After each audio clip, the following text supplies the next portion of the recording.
passionate about Cleveland sports. He's going in! Touchdown! Browns, Indians, Cavs, the Big Ten, and more. Cleveland is a city of champions once again!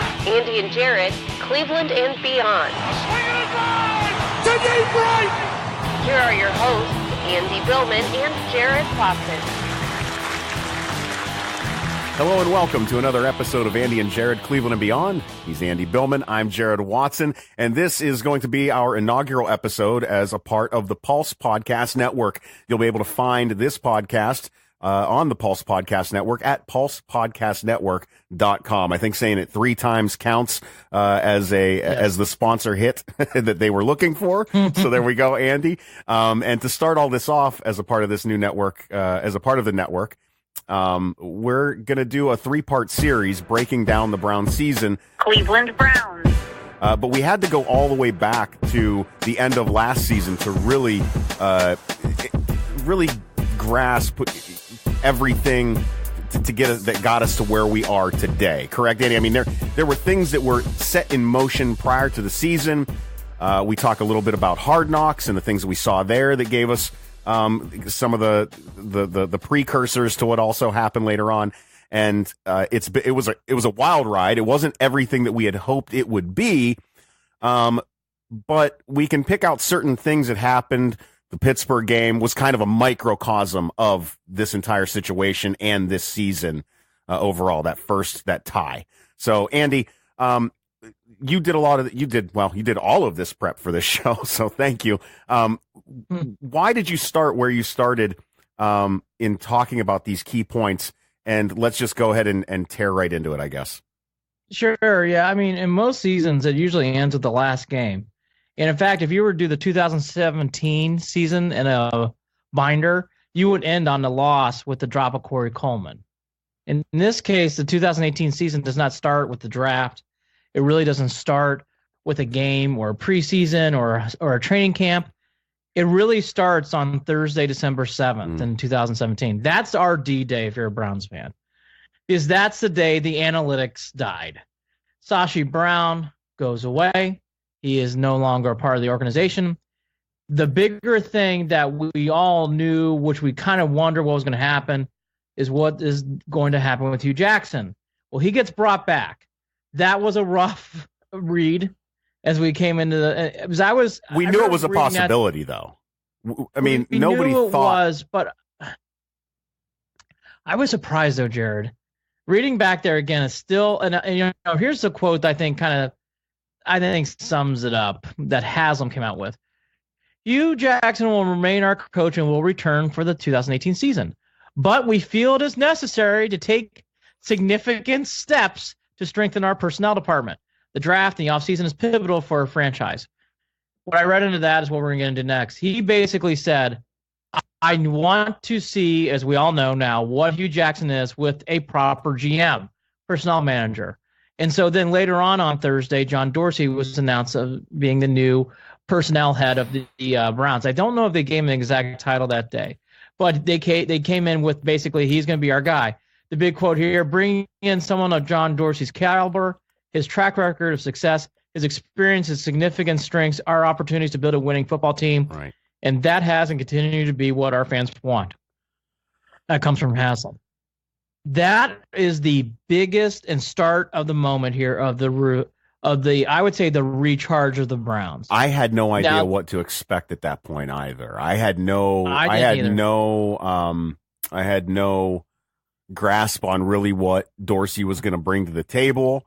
I understood that analytics was taking the full blame for the 0-16 season at that moment as well.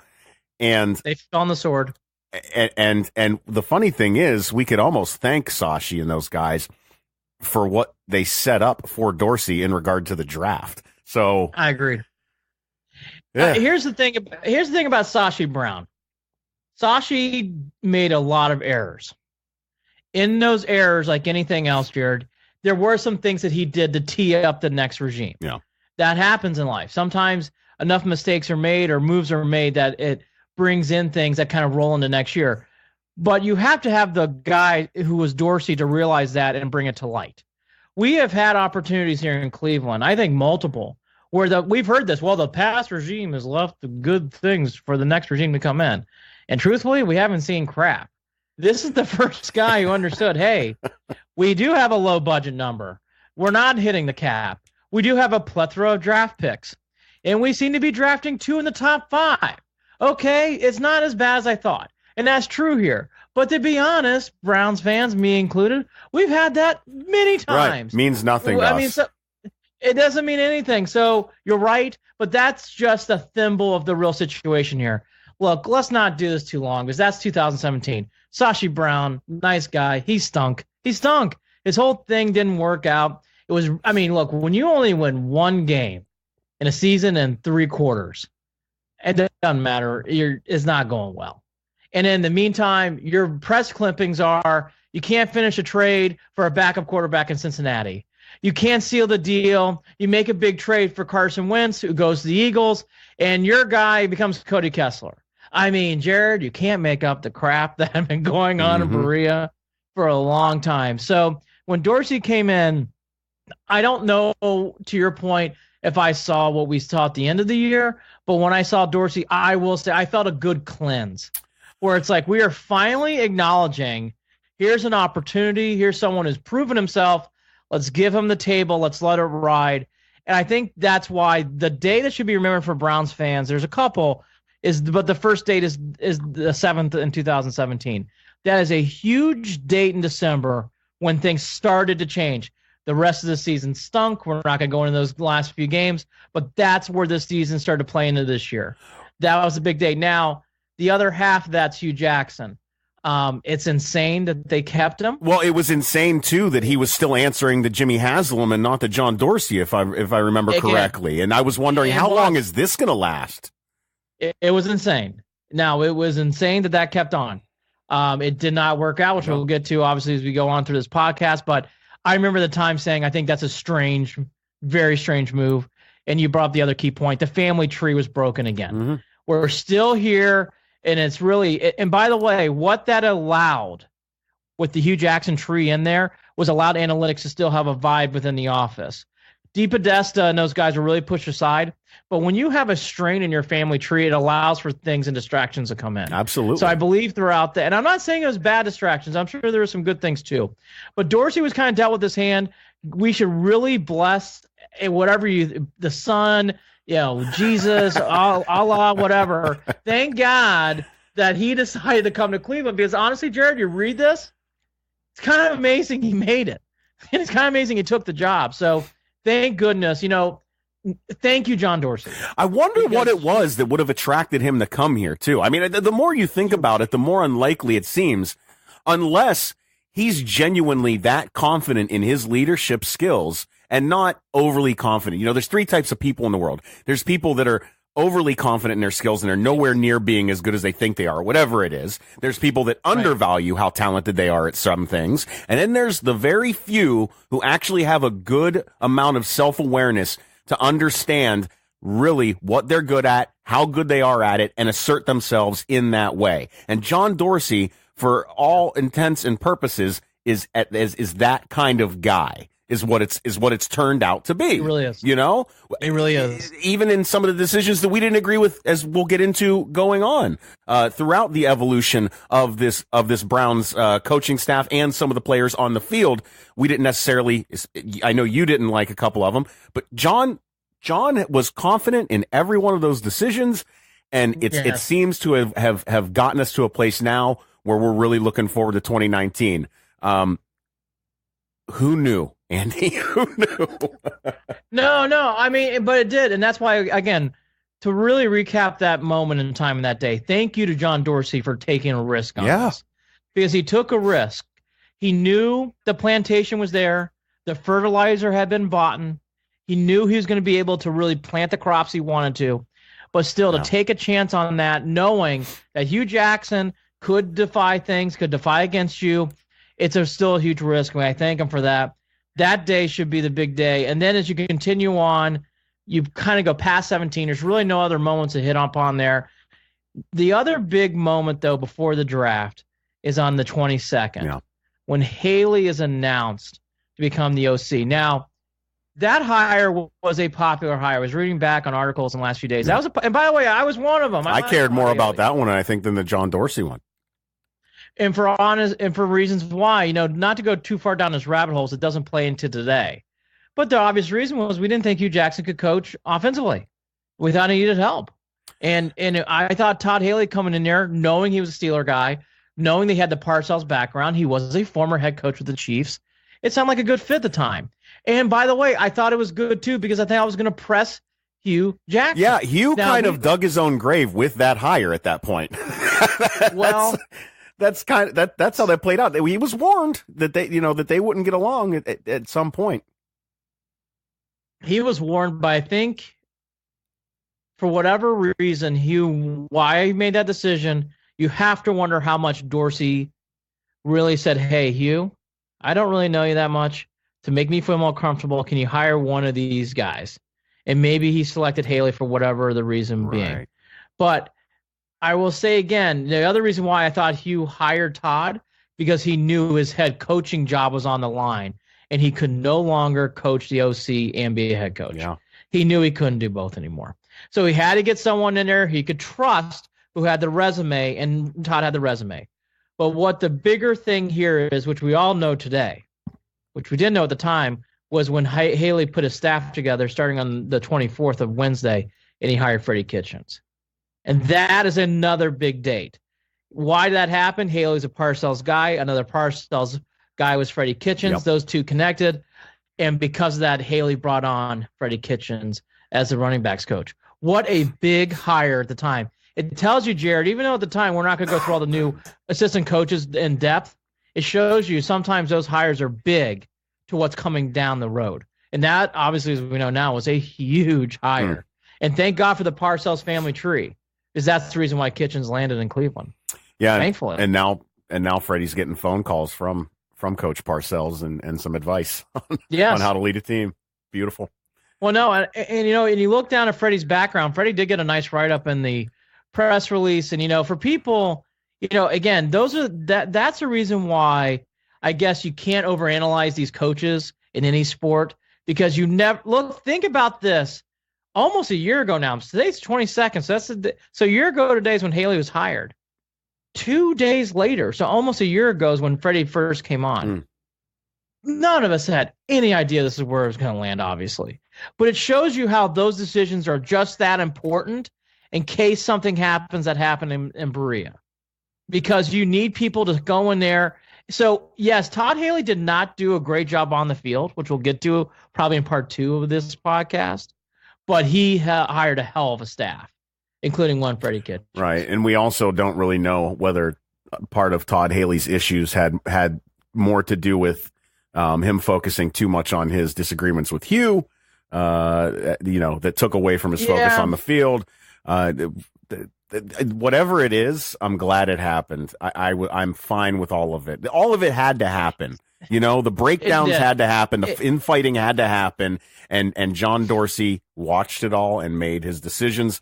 Well, yeah, it did. And I'll tell you the other big thing that I think hurt Haley, and he didn't know at the time, was what happened on the 26th of April on Thursday night. Right. He didn't know it at the time, but Mayfield being selected wasn't. And by the way, so let's get to that night. So, reliving that night, and going back to Haley at the end, that night, it's obviously been publicized a lot in the last day or so from other beat writers and analysts and everything else about opinions and whatnot.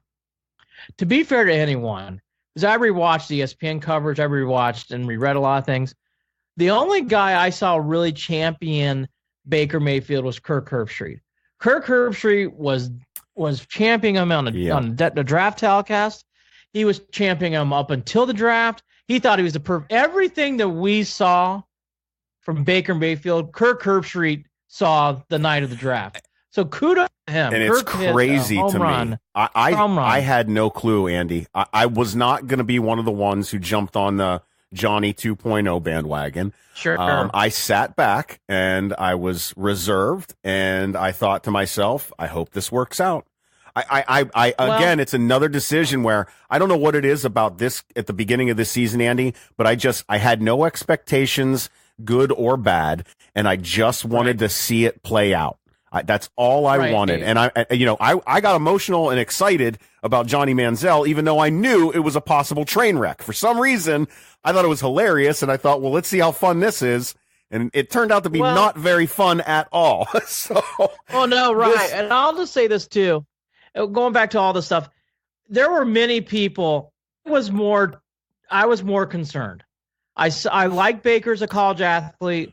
I didn't know it was going to translate to NFL. And again, myself and many others were on that wagon. Yeah. So, what I saw from the reaction of fans and looking back on it was tempered excitement to what you're saying, and people who were concerned or had their doubts. Okay. Right.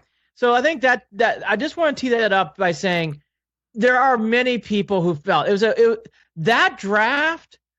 Watching it back today, Jared, was surreal again, because you got reminded about there were more when they showed the fans in the draft room or that draft stage. Most Browns fans were not happy. Oh, they were even less happy on the next pick in the first round. Oh, correct. So again, let's not go too far down that road. I do want to give kudos to Herb Street, because he hit it out of the park that night. He hit it out of the park all off season. He said Baker, Baker, Baker, Baker, Baker, and he was all right. And not only was he right, he hit it 100% out. So that's the night that Baker got selected. And again, that goes back to Dorsey. Kudos on him. He had his plan. He had his staff vetted out. As Browns fans, it is the first time in the draft. I did not know what was going on. You always got a vibe for the Browns the day of the draft. Jared, even rewatching that, no one knew until the card was turned in. That's how secretive Dorsey and this group is, which I like, by the way. I think it's a good thing. Well, then, thinking about that, there were certain times where certain things were leaked throughout the year. I might want to delve into some of those things. And I got to catch myself, too, to clarify. It was the pick prior to Baker that I was talking about. Denzel Ward's pick was scrutinized. And not Chubb. If not Bradley as much. Chubb. Yeah. If not, exactly. If not as much as the Baker pick, if not more. It was doused on fire. And again, to be fair to that, Denzel has been injured this year. Mm-hmm. And I love Denzel Ward. Denzel Ward, if he stays healthy, has a chance to be a Pro Bowler every year. He is a game changer, and we'll get into that more to do this podcast. But Bradley Chubb being a pass rusher, it makes a lot of sense. Again, if you have a stout front four, you can really do a lot with your team. But that's the reason, and that's where the difference was between Chubb and Denzel Ward. And I still feel the same way. I like Denzel Ward, the player, a lot. I hope he stays healthy because he can be a game changer. Mm-hmm. I don't know if Bradley Chubb is a game changer, but what Bradley's Chubb position is really helpful. Because if you have a couple good pass rushers and good edge rushers, and you solidify your D-line, it really makes everything go. Well, being able to bring 4 instead of 5, we've talked about this, makes a huge difference, especially especially now if we've got the solid secondary that we think that we have. That's my point. This coming season, maybe we'll be able to talk more about that. Yeah, if I were the Browns, and it's so Captain Obvious, focus on the D-line. I would focus on the linebackers as well. I think the secondary is what it is. You can do some things. You can always make tweaks, but there's been so much focus put on that. I'd love to see more on the defensive line. So Baker gets selected. It's a huge night. We kind of went through all that. Denzel Ward is the 4th overall pick. I kind of had a vibe about Nick Chubb. That was the one pick I had dead on. I love Chubb in Georgia, even though he was hurt. He was an excellent next round pick. So really what Dorsey did, which we all realize now, is he set up the foundation of Baker, obviously, Chubb, and Ward. And really those guys all played huge roles as we get in this podcast in the season. The bigger thing here, going back to Haley, we didn't know at the time, Jared, but really Baker became not an ally of those two guys, but became more of an ally of John Dorsey. Because when Baker did what he did as the season went on, that gave more clout to Dorsey. You could see that relationship developing early on. You saw it even with the video of Baker that the Browns put out, Baker dressing up as John Dorsey and doing the imitation. Yes. To be able to do that with your GM and your rookie quarterback, that says a lot about a relationship. He wasn't making jokes about Hugh, and he wasn't making jokes about Todd Haley. No, he wasn't. He was all in. And again, that was kind of a downfall for Haley. And we didn't know at the time. No one knew it at the time. No. But what that did was it put another chip in the corner for Dorsey. And that played a huge role in this. And again, that night of the draft, the 26th of April. So, 12-7-17, 4-6-18. Huge changes of the guard and Berea. And that night, I think we all knew was a big change. Now, we've done these big changes before, and it hasn't worked out. Mm-hmm. But you had to know, Jared, I mean, we won't go too far down this road. We've been there before with Johnny Manziel. I would also say Brady Quinn. Yep. We've had other moments like that in the past where we've had like, man, I feel like the Browns are taking the right step forward. That night definitely felt, again, like, hey, I think we're taking the right step forward, hopefully. Again, watching all the reaction was interesting that night of the draft, but you could feel the Browns changing. You could feel the mojo changing. And, that's probably at the end of the day, and now knowing who Baker is, that's exactly what Herb Street was right. Herb Street was right. It's exactly what Cleveland needed is what the Browns needed. 100%. I will never look back on that draft year and say they did the wrong thing. Never. They did the right thing. I don't know how 100%. you could. I don't know how you could. No, we wouldn't be where we are right now. That just wouldn't happen. I was glad that what we were able to do after. Well, go ahead, because No, the other thing that's going to come up is the Darnold thing. Darnold comparisons. I never wanted Darnold. Never wanted Darnold. Okay. Never wanted Josh Allen. I never wanted any. I had wanted nothing to do with them. To be honest, Andy, when we're talking about quarterbacks, in my mind, I thought we missed our chances when we didn't draft Garoppolo years ago. That was the guy I thought we should have picked. That was the only time I didn't even care about Wentz. I really thought Jimmy Garoppolo was the guy that slipped through our hands that would have helped this team out and been the next quarterback. That's just where I've been, and I didn't know how to change my mind on any of that because after watching the tape and everything, I've watched a lot of tape. That was in my mind who the guy would have been, and other than that, I didn't have an opinion. I guess at that point, I didn't have an opinion. Sam Darnold did nothing for me though, nothing. Jimmy G's interesting. We won't go down that rabbit hole. Yeah. But you can point. I'll just say this: Jimmy G, Carson Wentz. Yeah. You can even argue Jared Goff, as you could have traded up for Jared Goff. Yeah. You could have made the selection of Watson, also who went to the Texans. There's many examples throughout the years. Pick your guy. Jimmy G's very fair too. You could pick Carr, who became the quarterback for the Raiders. Yeah, I like all Carr these too. guys. I like Carr a lot too. You pick all these guys, but the decision was made correctly. And even if Baker or something happens or whatever, I don't think it will, by the way. I think Baker's going to be wonderful. But in case it ever happens, I will never, ever discredit that draft pick. That was the right move. He's the right guy, and he's going to lead us to the promised land. I love that pick, looking back at it. The only thing I wanted this season after that pick was made was, okay, let's treat this kid good. Let's keep him on the bench. Let's take care of him. Let's develop him. And this is from the outside looking in. This is me having no idea. It's all I want. Yeah. Start Tyrod and just ride this season out because to be honest, Andy, and we didn't get a taste of it until the first couple of games. I didn't realize Tyrod Taylor is not that good of a quarterback in my opinion. He didn't know how to get rid of the damn ball, and he looked scared. You're being very kind. You're being very kind. Well, because you know what, Andy, I there's certain guys that I feel like there's sometimes where they're just in the wrong situation, and then there's certain guys that just don't have it. And I thought at the beginning that Tyrod just wasn't getting a fair shot. You heard it all the time out of Buffalo. There were people that really thought he just wasn't getting a fair shot. I thought, okay, bring him. Let's see what happens. What do we care? We're going to build a team anyways that he's not the future. He's the bridge quarterback. I'm fine with that. Let's do that. And it was just really disappointing to go, oh boy, we're not going to make it through a season with him. He can't even get through a season. He couldn't get through a quarter of a season. So Taylor's a really nice man. Yes. He's a really good guy. I could see having coffee, sandwiches, beer, whatever. I could easily see that with Tyrod. He seems like such a nice guy. His first two games in a basically half, he wasn't very good. The numbers stated he didn't really play well. Honestly, Jared, I think he knew that we all knew now. He knew how good the kid was behind him. And I think he felt the pressure. Well, I'm surprised I he honestly didn't get a think at shot times as good as he was. Never got first team reps in the preseason, Andy. No. Yeah, no. Going to the training camp, and then we'll get to Hard Knocks next. The training camp really became, I would say, pseudo-normal aside from Hard Knocks. Now, that was the abnormality of the training camp. But there really wasn't anything that stood out in training camp this year. We didn't have any big injuries. We didn't have any. The only situation that came in and out, but we were kind of so used to, was Josh Gordon and whether he was healthy mentally or he was healthy, stable off the field. But even that, okay, he came in game 3 or 4. That was kind of the quietest Josh Gordon thing I've ever saw. So I thought that actually went okay.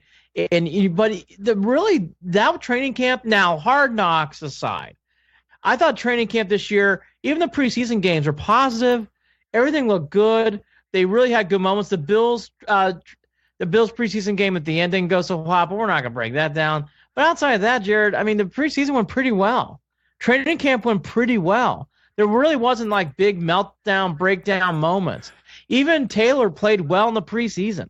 He didn't look bad. No, and there was a lot. There were guys on the field that were standing out as leaders, especially Jarvis Landry. You can even talk about Nassib as much of a. I mean, it was a bummer to see him go before the end of training camp. I mean, that was there were guys that were motivating some of the younger kids, and it just seemed like, all right, this. It felt like an NFL team for the first time in a long time. It felt like they had their S together to an extent. Well, it did, and now we should bring in the elephant in the room. Despite, exactly. Because, by the way, training camp wasn't normal because of Hard Knocks. Yes. Which is the first time as a fan, I saw this to Scott Rabb, so I have proof. I told the Scott, I would not be a fan of this normally, but I actually think we need Hard Knocks here. So you got to see what the F is going on in Berea, Ohio. Because there was, again, we just went through all this change, but the head coaches remain the same, who reports, as you noted, and it was a good one, going to Haslam. We have a new GM personnel guy going to Haslam. We have a new OC who's not connected or affiliated with Hugh Jackson coming in. And then we have this starlet quarterback who we are all excited about by the time. By the way, all that really go aside, we were all excited by Baker by the summer. All that kind of went away, Jared, pretty quickly. I didn't feel the negativity. Oh, even watching him in preseason or in training camp, some of the balls on target were just, you knew the kid had it. You knew the kid had it. No, you did. Absolutely. So let's talk about Hard Knocks, because that's why training camp wasn't normal, actually. What I kind of said there was an oxymoron, but I want to tee it up, is I thought actually preseason, aside from everything else, Hard Knocks was a good thing. It's been discussed in Ballyhoot, so we won't act like this is new information. But obviously, the very first show is the show, and that team meeting room where Hugh's at the king seat, and they're all going around talking. And little all known, we didn't know who he was. Freddie Kitchens says, "Hey, I'd like to have some players dressed. I think that would be a nice thing." Todd Haley chimes in and goes, "I think we have a lot of stuff to do." He didn't use the word stuff. I think we're really behind. And that, as we all knew, we knew that night. We knew in week 1. We knew in week 8. That moment put the cloth up and said, okay, we're not all from outer space. Even with Hugh going through the tragedy of his family, and he went through a horrible summer. Poor guy. Yeah, and that can't be.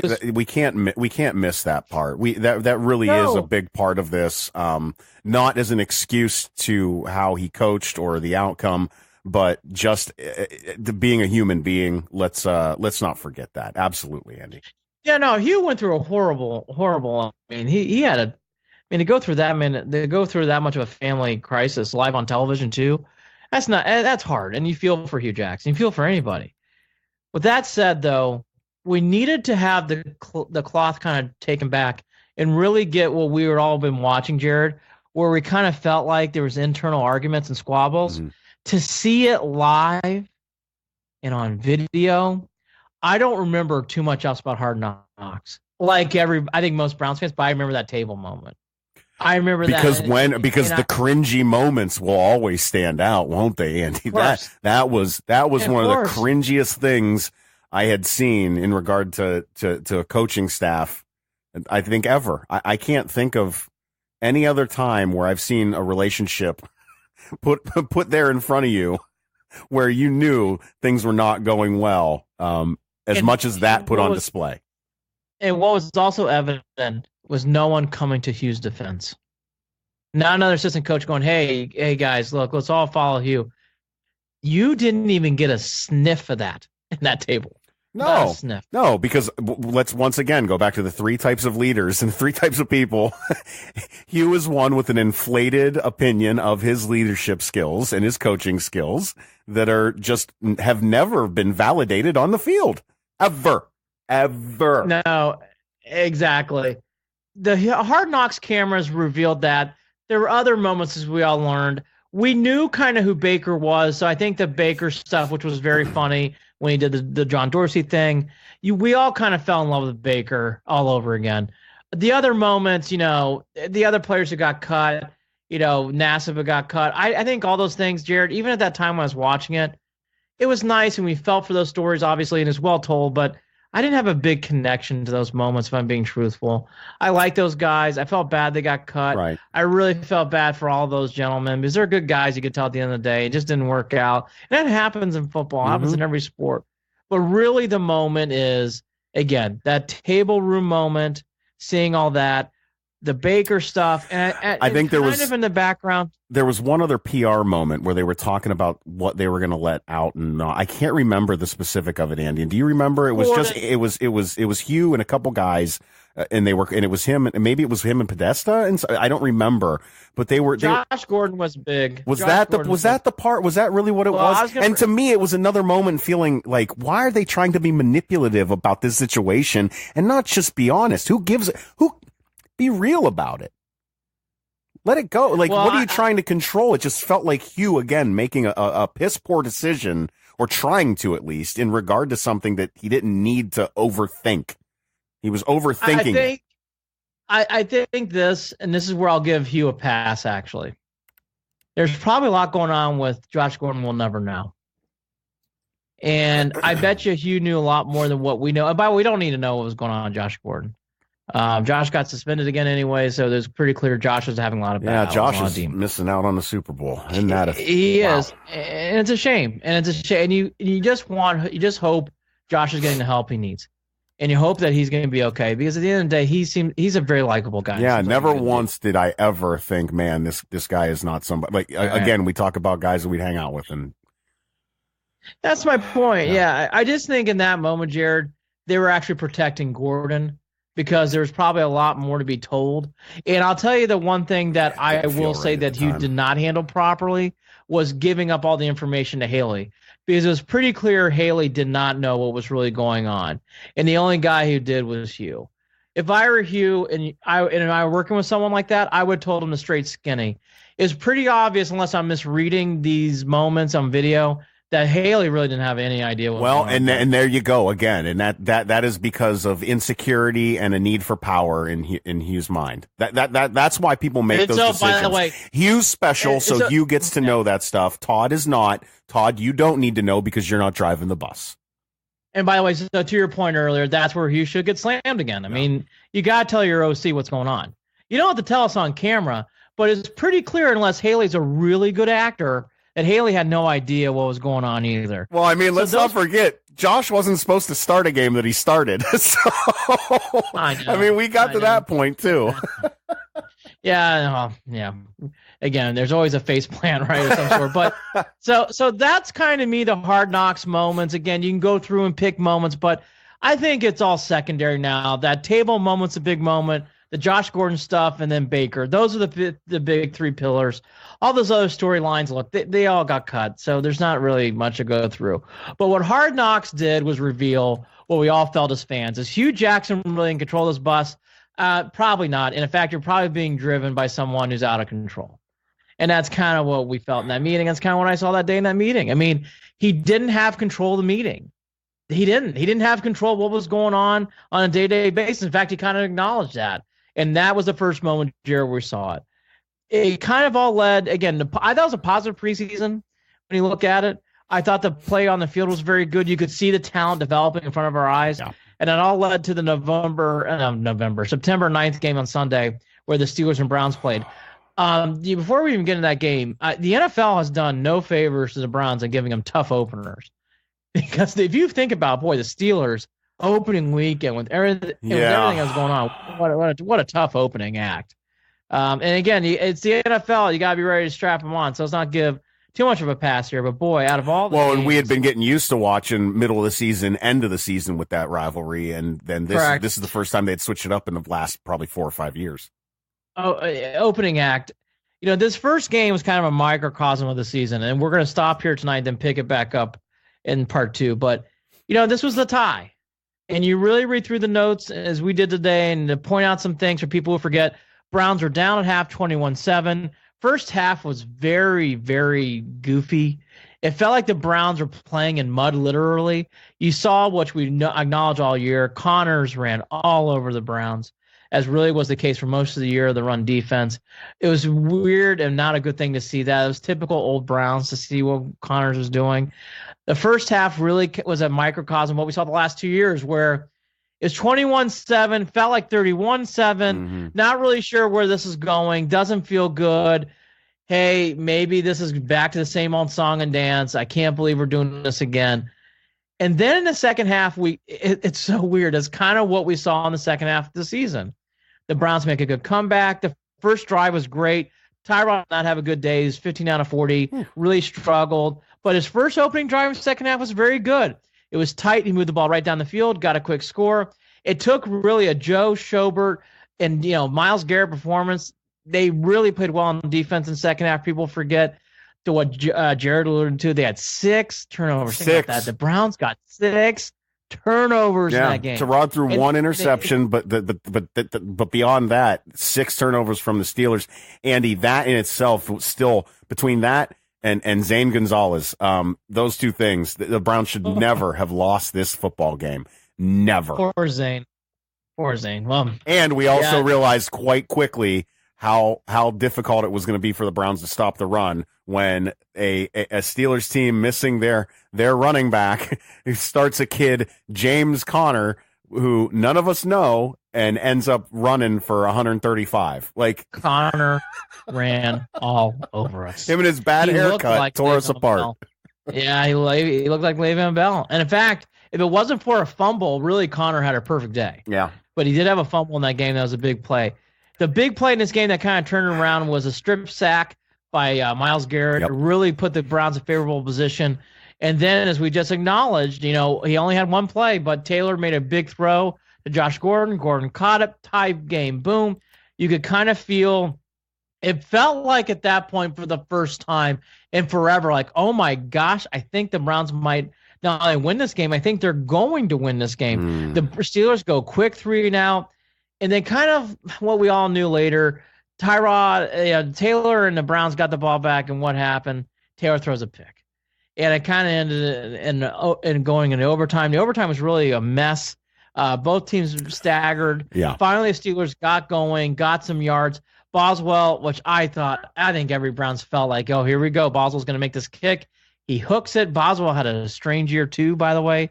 Boswell missed a lot of kicks for the Steelers in big spots, including the Raiders game. So Boswell misses the game winner. Zane has a chance to get it back. So we all remember later, Schobert makes a great play. Actually takes the ball down the field. Looks like the Browns are going to win this game.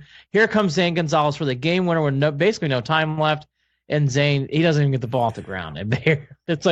It was like a skip in the mud. It really what was a deflating, and I think I might have earlier said lose the game. I don't remember if I said that or if I complained that they didn't win the game. But at the end of it, it felt like it didn't feel like it felt like a loss. it felt like another. Like I didn't know I was stuck. I was stuck in some sort of purgatory. I have to wait another week. What is going on here? The losing streak is over, right? But at the same time, you felt like you should have won the game. People were confused over whether the beer coolers were going to open or not. Then you had the whole thing, should we have lost the game? Because Boswell should have made that kick. Even in the rain, Boswell should have made that kick. He doesn't. So it was a very strange, and when you look back in that game and why it just really plays out to what we talk about later, very little Baker, very little Chubb, very little Callaway. And those guys, as we all know, as the year goes on, plays bigger roles. And what really defined the first 8 games, we'll get into, the defense leading the offense. Early on in the year, Jared, the defense really played a huge role whether the Browns were going to win games or not. Kept the Browns in games, and it was with those turnovers. It was with forcing the turnovers. Yes. They had more takeaways. I mean, they had the most. It was probably the first 6, 7, 8 games of the season that they led the league in turnovers, I believe. I mean, I have to look back on those numbers, but yeah. And the other thing that came out, and it's a shame because we only remember the most recent. It was the birth of Denzel Ward. Yeah. Who had a wonderful game. 2 interceptions, was flying all over the field. Denzel Ward was the rookie star for this team the first half of the year, and it ignited in this game. And we all have to hope that he gets really healthy and, has a better year when it comes to tackling in the open field. Because Ward is a star. He is such a good player, Jared, that you forget it because of how good Baker's been. Denzel is a star, folks. He is a star, and he was a stud in this game. And we all knew how good Myles Garrett was. Myles played really well. Schobert had a wonderful game. Yeah. As we learn as the season goes on, Schobert's injury, I think, played a part of things. You also see Kirksey a lot in this game. He doesn't obviously play. But in this game, it's so weird because really up until the Steelers, as we'll do part 2, and that's where we'll go into next week, really the guys you hear about more in the first half of the year, you obviously hear Baker too, but it's really Denzel Ward, Schobert. You hear a little bit about Myles Garrett too. You really hear about those names, the defensive leaders, more in the first half of the year compared to the offensive guys. Yeah, started the season with, that was 3 sacks on Big Ben, and we protected the quarterback. That was another huge part. The Steelers gave us 6 first downs off of penalties in that game. Another example of how this game was handed to us, and we refused to take it. Refused to take it, and we're not prepared. We're not. Didn't know how. Didn't know how. Yeah, but we just didn't have the parts in place because for how much I think they need a good backup running back, we really should have been reversing the running back situation. Chubb was your starter. Hyde was your backup. Evident in this game, too, is Carlos Hyde did not have a good day on the ground. No. So those were other things, too. Obviously, too, the offensive line was a mess at this point. That's something else we didn't talk about here today. That Greg Robinson was not playing right now. And the offensive line had a lot of trouble in this game. So this first game, it's amazing. It is really a long season sometimes. Boy, was it a long off season. And think about how much. Here's my point about the Browns. It's amazing they won 7 games in a way. Look how much happened, and we're only into game 1. And think about how much we just talked about here today in this podcast. The Browns really did jam a lot right before the first game. And so for them to end in a tie, I think we all wanted to win. We all felt it. I didn't like the tie at all. None of us did. But it really was kind of what represented the season for the Browns. They have improved. The losing is over, but we're not quite ready yet to become a big-time, flashy playoff team yet. We're not there yet. I thought the tie was kind of a microcosm of the year. We're going to see a lot better play, and you're not going to say we're bad. I don't think we're elite either. No, I think we're kind of in the middle. Not yet ready for prime time, I think was my statement to you a few times throughout this season. Yep. But boy, they better be ready in 2019 because they're probably going to be in plenty of primetime games. So not going to have a choice. Not going to have a choice. No. Andy, we'll do part. Yeah, that's what we're going to break up the rest of the season. We're going to take the next one up until the Steelers' second game. Second time we played the Steelers. Yeah, something happens after that game, and we'll get into that microcosm and that wild Monday. And we had talked about it we talked about it leading up to that week, Steelers week. We talked about it. So we'll save that for the next episode of this one here of the recap of Cleveland Browns 2018 season here with Andy and Jared, Cleveland and beyond. But now we're going to jump over into a wrap up of what ended up being, speaking of microcosm, the refs this season. You could take certain plays and call those, a microcosm of the refs their entire season. and how awful, in my opinion, the officiating has been, just by looking at the missed PI at the end of the Saints-Rams game. What a atrocious, I'm getting it out, Andy. I said it on Twitter, or I'm sorry, on Tumblr, where, Andy, my big issue, before we get into anything else, I want to start with this. I want to start with these refs, because I just don't understand how this is going to be allowed to continue in the future. You're talking to me, at least, about a Super Bowl that is tainted. You're talking to me, at least, about a Super Bowl that if the Rams were to win and beat the Patriots in this Super Bowl, I'm almost like, whatever. And I get it. Look, Rams fans, you don't care and you'll love it no matter what. But to the average football fan, it just feels dirty. At least to me, it feels that way. I feel like the integrity of the game is put at risk when the decisions or lack of decisions on the field affect the outcome of the game so blatantly. This game would have been over. The Saints would have clocked it, and they would be heading to the Super Bowl if not for that missed pass interference call at the end of that game. Look, there are people that are going to argue and tell me that I'm exaggerating, that there are missed calls throughout games throughout all this. Look, granted, got it. I understand that. But how many times can you point to this season that it was a decision towards the end of the game that really had an effect on the outcome of the game? I don't like seeing that. The refs should not. It shouldn't come down to. If you're looking at the refs at the end of the game, there's a problem. Yeah. I mean, here's the thing. The guy got depleted. Okay, the ball's in the air. You see the ball coming at you on your TV screen. The guy gets tackled. There's nothing else that needs to be said. It was not a missed call. It was one of those moments where you go, in my business, someone's going to lose their job on Monday. Okay. I mean, that's how bad this was. Someone should lose their job, and you feel bad about saying that, but look, that's what kind of play it is. Hey, a ref lost their job after a Cleveland game over this garbage.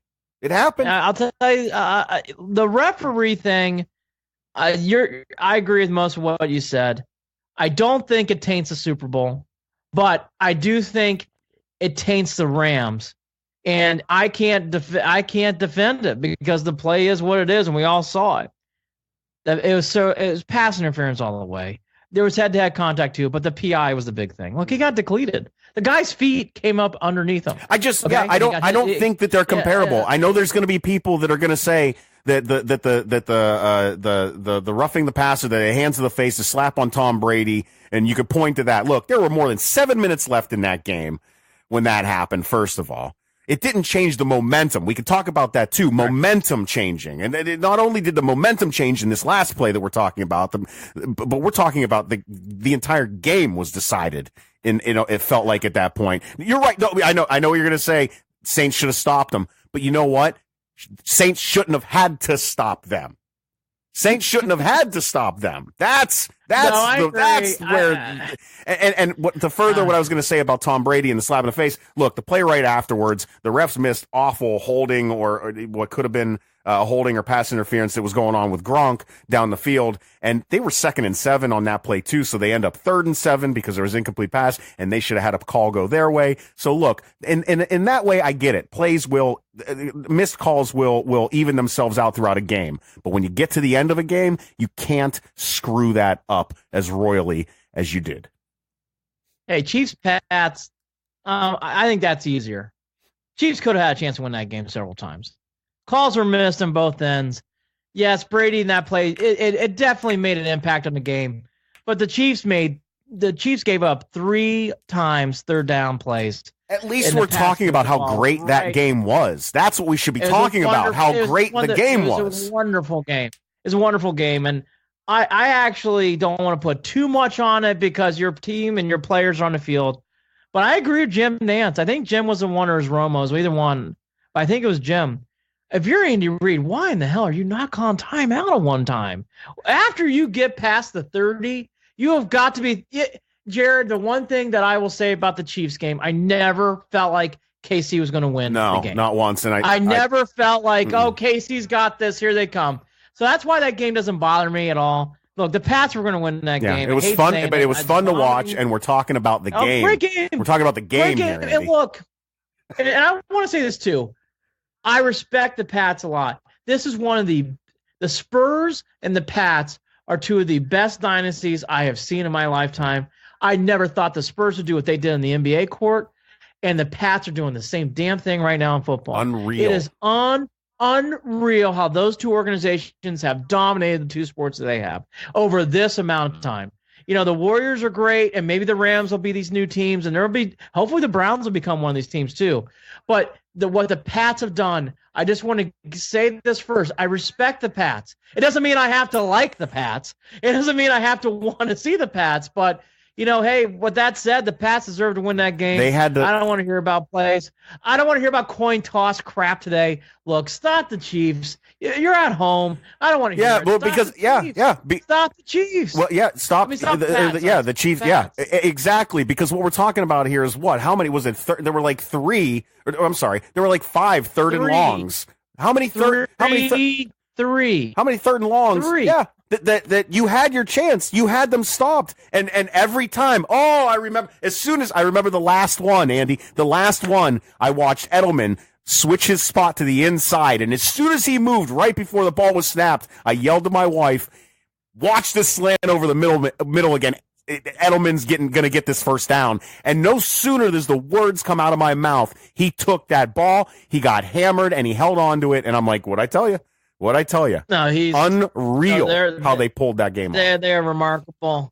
They're remarkable. And the other thing is, too, real quickly on that game, the Chiefs was a joke. It was as bad as the Browns was at times in that final drive. Say that again. I lost you for a second for some reason. No, it's a joke. It was that defense, that run defense on that last play.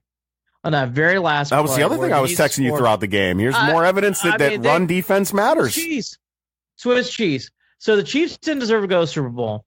Again, the only thing about that game, let's go back to Rams Saints after that. The only thing about that game is I agree. I felt the same thing Nance said. I think Nance said it. You have to call timeout, Andy Reid, at some point. You have to stop this. It's not a fourth quarter. You're not playing a whole game again. Yes, you have 3 timeouts, but you have to understand the circumstances. Your team is gassed. Someone needs to call or rope down to Andy Reid like, hey, you better call timeout, bud.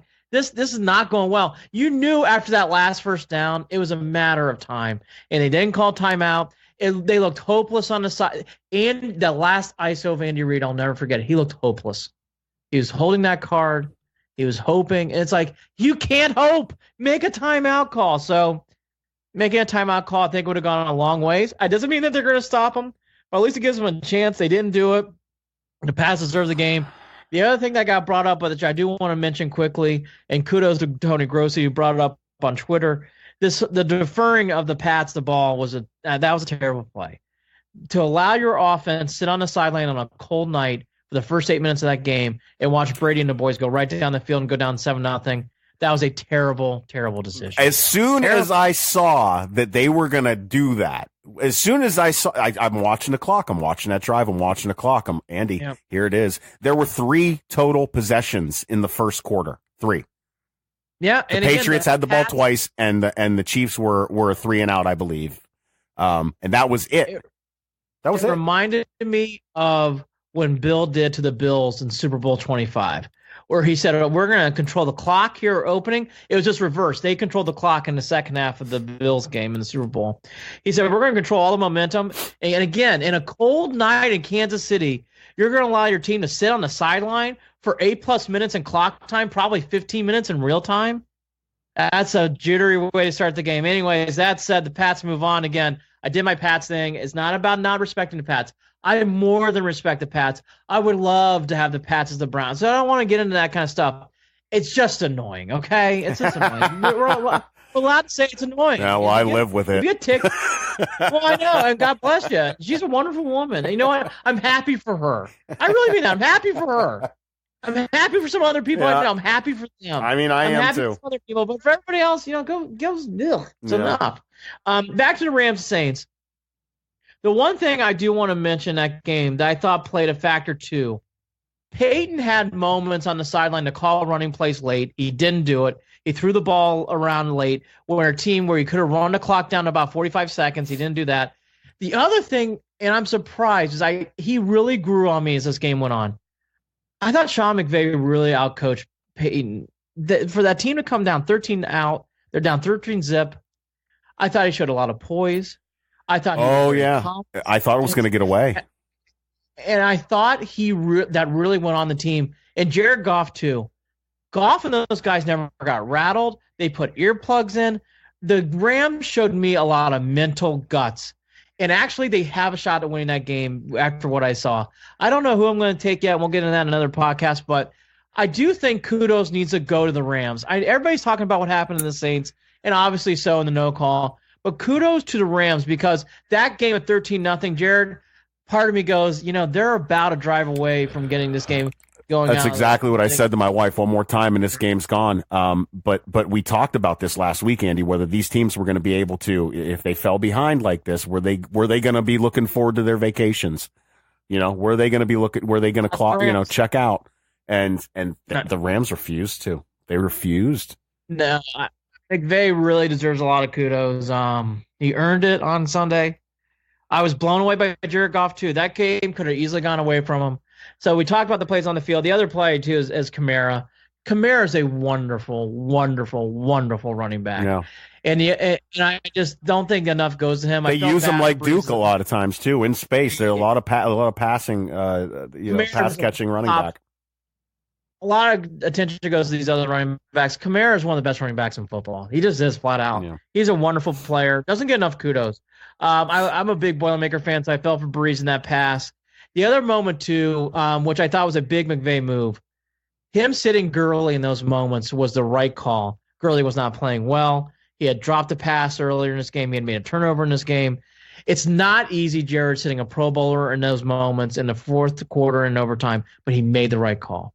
Gutsy. McVay called a gutsy game. Can you imagine Todd Gurley sitting on the sideline? And then, last thing, kudos to that kicker, I don't know his name, making a 42 or 43-yarder, I think, to get in the overtime, and then 57 yards. Even in the dome, that's a lot of guts to make that kick. You think kudos to that guy, too. A side note, you think Georgia fans are excited that they were able to see two of their running backs in conference championship games over the weekend with Michelle and Gurley? and think about next season with Chubb. Wow, that. Yeah, I was just saying Chubb. Yeah, makes you wonder how Georgia didn't win a national championship. When you see all those running backs on the field, because they are, that was a talented group. But again, those are the things that stuck out. I know the big play, and it's fair. And if we were Saints fans, you and I and many others would be on that bandwagon today of that call, and that's fair. That is fair. It was a terrible missed call. We all know it. Changes are hopefully coming. If they're not, it's going to be more of the same, actually, which maybe that is the case. I don't know. But going back to that game again, Jared, those are the things that also stuck out that I wanted to mention. I thought the Rams deserve some kudos. It's Rams-Pats. It should be interesting. The early line goes to the Pats. I've seen a couple different things on how many points, but let's just say the Pats are the favorite. I think it's too early in the week to get an accurate count of what the line is because once the tallies start coming in over the weekend, you'll really see a real line by Monday next week. Pats are the early favorite. We'll go into that kind of stuff too next week. But with that said, there was not a dull. You could not have, for a very dull playoff run, even with all the controversy, you got two very exciting championship games. Yeah. Can't be two overtime games like that. I didn't miss 1 minute. I watched both games back to back, and I was excited the entire time. I had fun watching it, and I don't normally do that. I usually am the miserable Browns fan that wants nothing to do with postseason anything. For Not obvious anymore. reasons. No, I'm excited when I watch now because I can see the Browns being a part of this in the future. Cleveland Cavaliers. Yeah. Quickly on the Cavs, they lost again. What a big shock! They lost to the Bulls on Martin Luther Brutal. King Day. They had a one-game homestand. They're back on the road. They play in Boston on Wednesday. I just think this. We've pulled apart the Cavs. I'm not going to do that today. No. I just find it interesting now that everybody's now piling on because the Browns are out. I've heard a lot from people and the press and social media not wanting to talk about the Cavs. You and I have been following the Cavs all year. This is not new news, what I'm seeing here on the floor. I think the one thing I would caution people is don't pile on Sexton. Give this kid a chance. I'm telling you. Yeah. I talked to someone on Monday night in the city who's an NBA guy, and he kind of kudoed what I said. I go, look, give Sexton can play. This is what he's got around him is not a real good team right now. It's dysfunctional. It could be argued what's going on with Drew too is a mess. The whole thing's a disaster. I mean, so let's talk about the bad real quick. You know, you lose by 16 against the second worst team in the East. Got it. And this is the third. They lost 3 now to the Bulls. 3 of the Bulls, 10 wins, 11 wins. 11 wins are against the Cavs. I don't. That's how bad. Because it's old. Jared, it's been old news. The Cavs haven't beaten the Bulls in a while. Even when LeBron was there, we always seem to lose the Bulls. I'm not going to get the records out today, but 2 seasons ago we couldn't beat the Bulls either with Jimmy Butler. So I mean, this Bulls thing's not new. I hate the Bulls. I hate losing the Bulls. It's all. I still get stung by Jordan.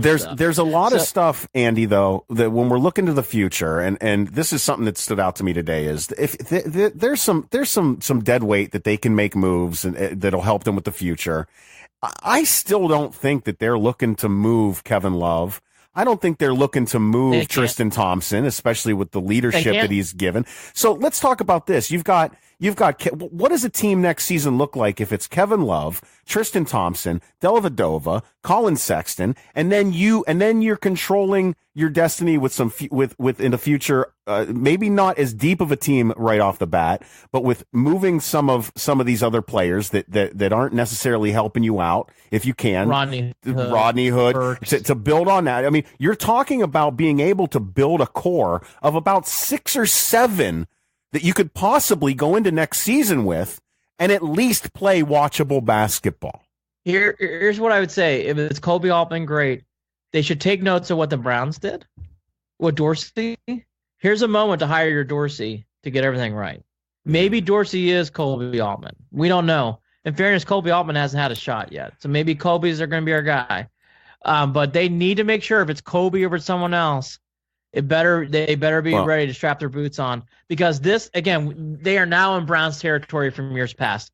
This drafts everything. Even Griff says, Griff even spoke out and said, expect the Cavs to start making some moves to try to get that base established, I guess. I don't know exactly. I'm going to have to go back and look at everything, but Griff expects it to happen. And in my mind, every time I hear anything that Griff says about the Cavs, because he still only says good things about that team, why did he not pay the man?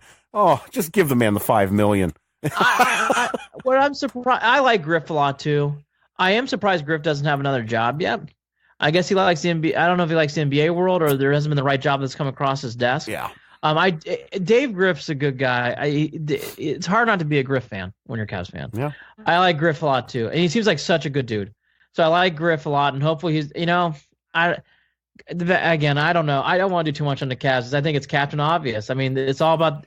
You're going to hear from us next week. It's all about the draft. What do you think of next week? It's all about the draft. We're not going to trade Tristan Thompson. We're not going to trade Kevin Love. I mean, those are things you're going to hear. And honestly, I think even if you move a Rodney Hood, which I think they're going to try to do because he's basically not giving anything that's going to provide wins anyways at this point. Again, it's another piece missing. The Cavs, the thing is, we've made so many trades and there's been so many injuries, Jared. This team is just hogwash. That's why the last thing I'll say about the Cavs, don't judge Colin Sexton this year. No. I think people are making way too quick a judgment about him. I think you got to give this guy time. I think the parts around him that I don't want to get. Yeah, no. James Harden averaged 10 points a game his rookie season. So what are we talking about when we're going to beat up on Colin Sexton? Come on. Yeah, I like Colin Sexton. I think you got to give him a chance. Again, look at what's going on around him. Guys had quite a toilet flush of emotions from week to week. So let's give him a chance. It would be my thing. To wrap up the show now. Cleveland Indians. The things that we thought were going to be happening with the Tribe still haven't happened. Tribe Fest came and went. Another couple weeks to go. The rumors are still very dormant. Today, the Major League Hall of Fame came out. Mariano was the first 100% voter. Congratulations to him. Mariano, for how much we don't like the Yankees, Mariano is one of the best relievers we'll see in our lifetime. What a great player. Wonderful. Good to see him. Good guy, by the way, too. So, even with being a Yankee, it's good to see things like that. Edgar Martinez also got in, I believe. I know Messina got in. That's for other people to debate. I know some people were a little rigid about him making Kurt it. Schilling was the first loser on that list, I believe, followed by Barry Bonds, and Omar Vizquel, of course, was only got about 48%, I think, of voting. So do you think Omar Vizquel's ever going to actually get in? I know that Indians fans really hope that he does, especially on his defense alone. People think he should. He actually has a pretty good bat. I do think Omar will get in. It's not going to be in the next 2 to 3 years, though. Yeah, agreed. I think part of the problem, and it's not part of the problem. Well, it is what it is. This overhanging fruit of steroids discussion is part of it. Obviously, Bonds, Ramirez, Clemens, those guys are all hanging right there. Schilling not getting in is another example. Larry Walker not getting in, another example. Did Larry get in today? I don't think he got in today, did he? I don't believe so. Schilling doesn't do himself any favors either. Well, no, and people, again, in fairness, for whatever you believe, right or left, straight up, Schilling's plays on the field what we're doing here. Schilling should get in. Schilling was a hell of a pitcher, right? Won a lot of big games. Good. Like, look, one of the worst. He did a lot of bad things with Ty Cobb. Have you ever seen the movie Ty Cobb, read his book? Ty Cobb was a bad guy. Yes, okay? Years ago. Didn't Ty Cobb kill a kid in an alley or something? Wasn't that how the movie begun? In an alley, blatant racist, womanizer, womanizer, leading people on women, purpose. Terrible, terrible, terrible human being. Yes. Died of alcohol. Basically, drank too much and started coughing up blood. Like, Cobb was not a good guy. He was the opposite of what Babe Ruth was. Except minus the partying was there with Babe, but Babe was all heart. But my point, but my point being is like this whole, you're going to have to clean out the Hall of Fame left and right if you're going to get bad people out, all right, or people who don't agree with their politics or whatever. Well, all that to be said, I don't think Schilling's done any of those things that Ty Cobb just did, mentioning wise. No. But yeah, he should get in because he was a hell of a pitcher. I don't agree with anything he says usually, but he's a hell of a pitcher. he's a hell. Well, and looking at the voting, it looked. And forgive me if I'm wrong on this, but Bonds he's slowly moving up. I think as Bonds time goes on. I think Bonds and Clemens are interesting because early Red Sox days, early Pirates days, Bonds and Clemens are Hall of Famers. And they were clearly not juicing at that point. No, not back then. Are you kidding me? It was Bonds and Bonilla. I loved watching those Pittsburgh teams. They couldn't beat Atlanta, but they were fun to watch. And Clemens was great for the Red Sox. Yeah, it was great I saw Clemens. The first time I saw Clemens actually play was, and I know here's the wrap up that we're dragging out. My bad. Was CC Sabathia's first game. At Jacobs Field, I believe. I think CC went six innings of no hit against the Red Sox that game, if I'm not mistaken. I'll have to look back at it, but I think the Tribe won that game. It's one, yeah. So going back to Omar, I think he will. I think the timing's not right. Hate saying that because that's not the reason why someone should or should not get in, but being honest, that's the thing there, but he did not get in this time, which wasn't a surprise. He wasn't expected to get in. Mariano was the big get this year. Real quickly on college basketball, the Buckeyes come in. They've lost 4 in a row. They have a big home game against my Boilermakers on Wednesday. I think they need that game, Jared, because after that they go on the road to Lincoln and then on the road to Ann Arbor. The Buckeyes, if they're not careful, if they don't win that game at home against Purdue, Jared, I think they're starting to go in that weird danger bubble zone. Yeah, they're gonna be fighting for a spot in that other tournament. Tournament. Yeah, I mean, if they're not careful, winning at Lincoln is not what it used to be. Nebraska's good this year, and we all know Michigan's elite. You better win your home game against Purdue. That'd be my advice to the Buckeyes, because if you don't, the best you're looking at is splitting in Lincoln and Ann Arbor. If you're not careful, you can lose all 3. Big stretch of games. Listen, the way that they're shooting and their disorganization, I can see them. It could happen, is all I'm saying. It could happen. It doesn't even matter if they're home or away. They're not playing well. And Purdue's playing really well. Purdue's coming off 3 straight wins. They won at Wisconsin. They beat Rutgers, I mean, and by the way, Rutgers beat Nebraska the other night. But they also trounced Indiana. Indiana's in a similar slump. Indiana and the Buckeyes right now are parallel. They had very good Novembers and Decembers, and they've really not played well since conference play started. And both teams are now not ranked and are really in a slump. So, anyways, not to go too far down the rabbit hole of college basketball, but that's interesting to watch. And it's a big week. Again, it's a big 3-game stretch here for the Bucks. They really, if they are really having tournament aspirations, you have to win 1. You would like to win 2 out of 3, but I think that's asking a lot. But it'll be interesting. It's an interesting 3-game stretch because you're coming in losing 4 in a row. You would hate to lose 6 out of 7 here. I'd like to win 2 out of 3 if you can, but that's gonna be tough. Boy, tough slate of games here for the Bucks. Big stretch here. The other things to watch, Duke lost, but Duke's still really good. The kid Jones got injured last week, so that's a big injury. And the last thing, Jared, on college basketball, Tennessee, for the first time, I believe in their history, they are number 1 in the country. Admiral, I watched in person, he's a wonderful player, and Rick Barnes did a nice job at Tennessee. It's good to see new faces and new places in Tennessee, as to see them ranked number 1 in the country. Not the female team. Yeah, not the female team and not the college football team, the basketball team. No. First, front, and center. And Rick Barnes is a good coach. And again, for people who haven't watched Tennessee, watch this kid, Admiral.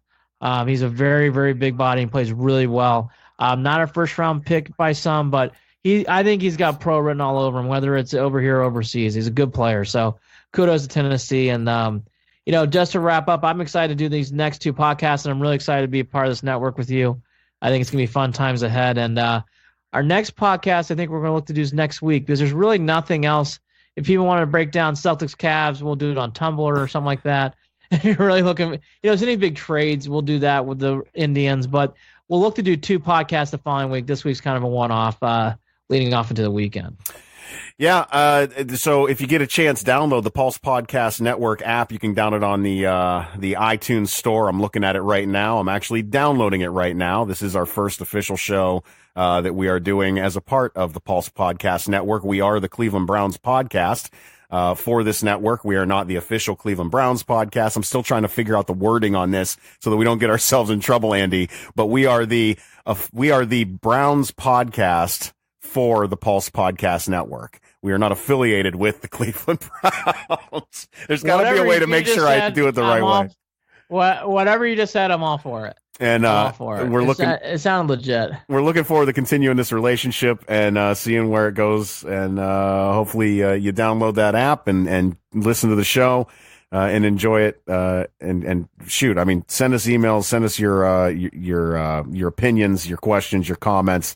Andy and Jared at gmail.com. Also, check out our websites. You can get there by either going to clevelandandbeyond.net or by heading there at andyandjared.com. Both will lead to the same website where you can find all of our podcasts as well as commentary through our Tumblr feed that's linked on there. Shoot us emails, all that good stuff is right there at your fingertips. Andy and Jared, Cleveland and Beyond is the name of the podcast. He's Andy Billman.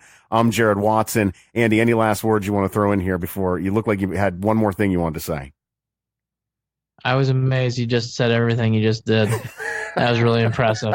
I don't want to step on any anymore. I think that was really cool.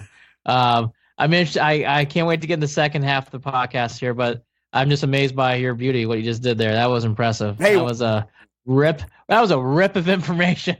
Well, right at you. Well, stay tuned for the next one that we're going to record as soon as Andy and I can hammer down a time, and we'll knock out part 2 of this look back on the Cleveland Browns 2018 season as we gear up to survive this Cavs season and get into the Tribe season. And hopefully we have some moves to talk about with the Indians at some point as well. So thanks for tuning in, guys. Andy and Jared, Cleveland and Beyond, part of the Pulse Podcast Network. Take care.